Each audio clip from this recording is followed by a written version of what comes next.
Hi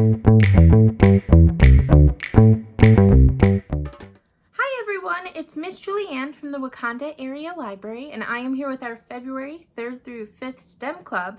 And I don't know if you guys have been thinking about Valentine's Day. I kind of have, but I don't necessarily think about ushy-gushy, mushy feelings.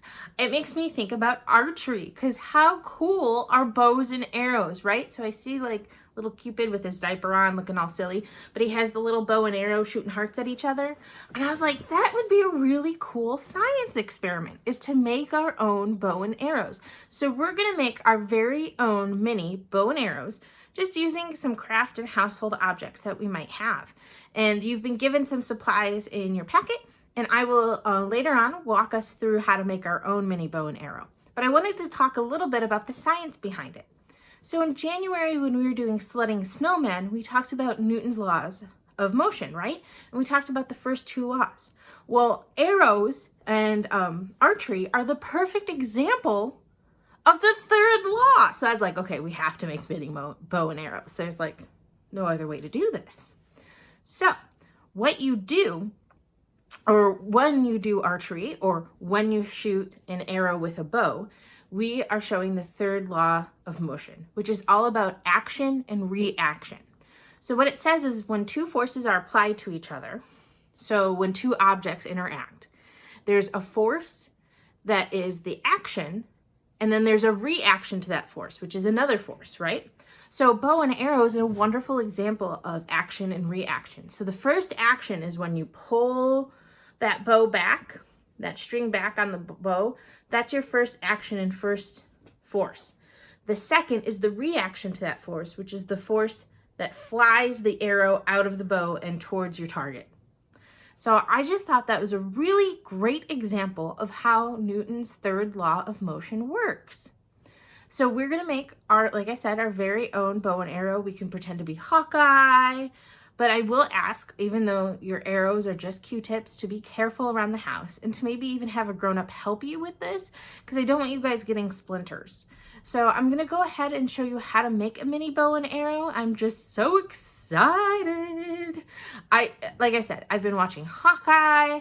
I've been reading up on this, and I just love the idea of archery. So I'm now gonna show you how to make your very own mini bow and arrow. Okay, so I am now going to show you how to make the mini bow and arrow. So the first thing we're going to do is make the mini bow. So after you've soaked it in at least an hour, so I would say check it after it's been soaking in a water for an hour, and if it can't really bend, leave it in a little bit longer. You want it to be pliable or bendable, kind of like this. See how it's bending?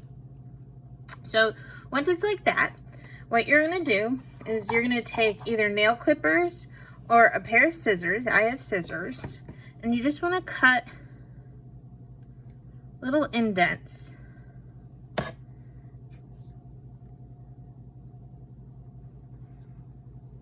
in the top.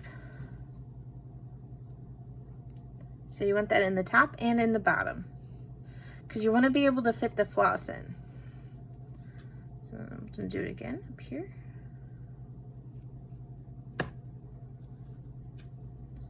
And again, if you're having trouble with it, then maybe it's not wet enough, so you'll want to try again. So then I'm just going to go.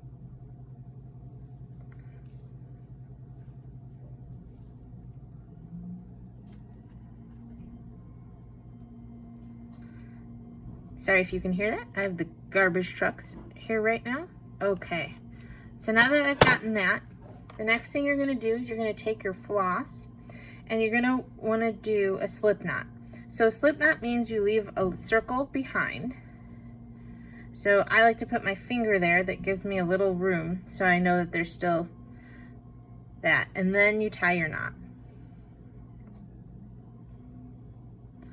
And you're going to have to be a little delicate because the floss is very delicate. So you just want to, you don't want to rip it. So once you've tied that, again, I like to leave my finger there to make sure that it stays. So then once I've got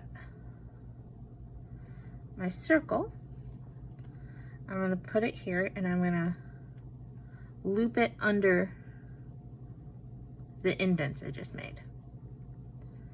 So now you have it kind of stuck there, and now you're just going to wrap around a couple times.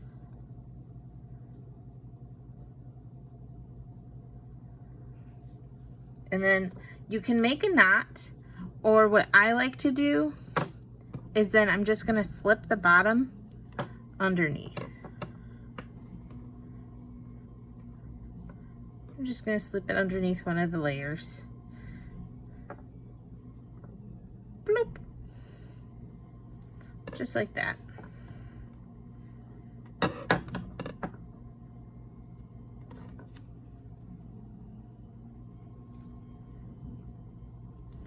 So then once you have one side secure, you're going to do the same thing on the other end.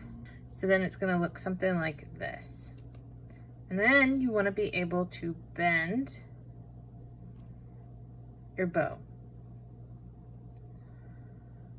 So you want to have it look curved like this, and then you're going to keep on wrapping until it's tight, so it can keep the curve in the bow.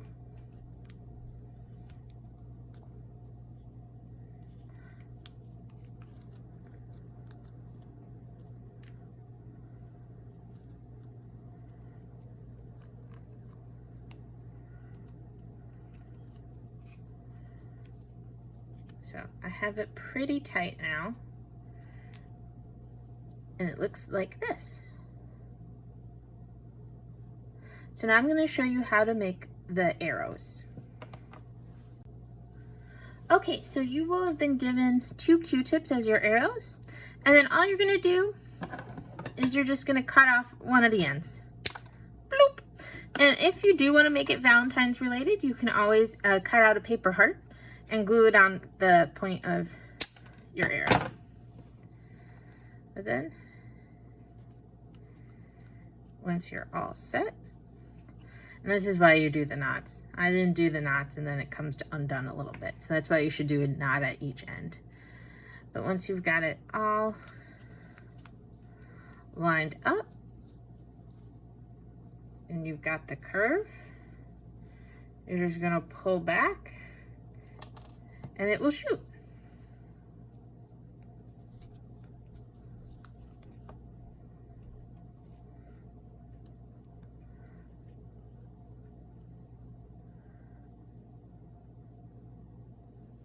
Bloop. So you may be wondering why you have 2 popsicle sticks if I only made mine with 1.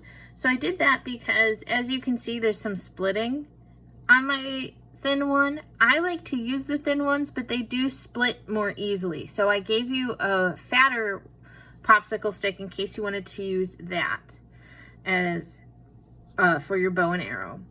And I also gave you 2 arrows in case maybe you mess up on accident. And I'll also give you a little bit more floss than you need. So if you want, you can always cut the ends of your floss. You really need about 1 foot, so 12 inches of floss. I'll probably give you a couple extra inches in case something happens. So you can always feel free to adjust your floss as needed. And then you can decorate your bow when you're all done as well. And that is how you have your own mini bow and arrows. I hope you have a wonderful day. We'll see you soon.